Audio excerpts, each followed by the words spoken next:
How do states get money for their budgets? Imagine trying to run a big city or a small town without any money. It would be impossible. States face this challenge every year as they plan their budgets. So, how do they gather the funds needed to keep roads, schools, and hospitals running smoothly? The answer lies in a mix of taxes, federal aid, fees, and other sources, all governed by laws and policies that decide how money is collected and spent.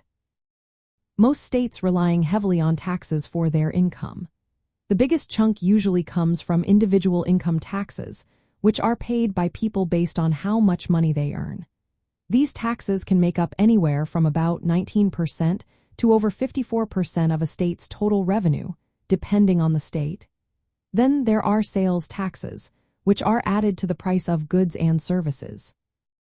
These can contribute around 14% of revenue, especially on things like clothes, electronics, and even restaurant meals.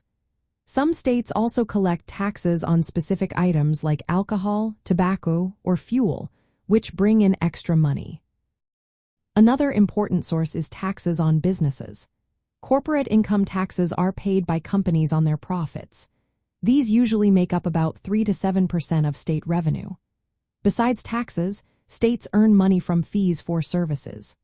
For example, when you pay tuition at a state university or tolls on highways, those are considered own source revenues because they come directly from users. Federal government, it also plays a big role. States get about 37% of their revenue from federal transfers. These funds help pay for Medicaid, transportation projects, and other programs. The amount of federal money a state receives can change based on federal laws and economic conditions, so states often plan for fluctuations.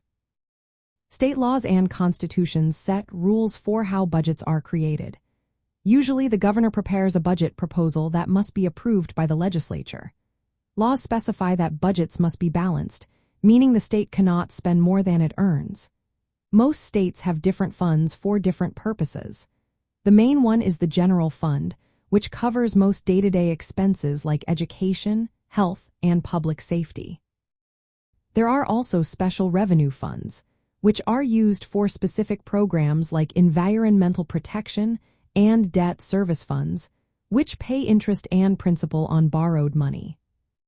States also pass laws that determine how taxes are collected and how money is spent. Some taxes are permanent, while others need approval each year. The process involves detailed planning and legal steps to make sure money is raised fairly and spent wisely. Governors have some discretion to allocate funds within legal limits, but many expenses are earmarked for specific uses by law. In short, states get their money through a carefully organized system of taxes, federal aid, fees, and other revenue sources. These are all managed according to laws and policies that help keep the state's finances balanced and ensure public services are funded.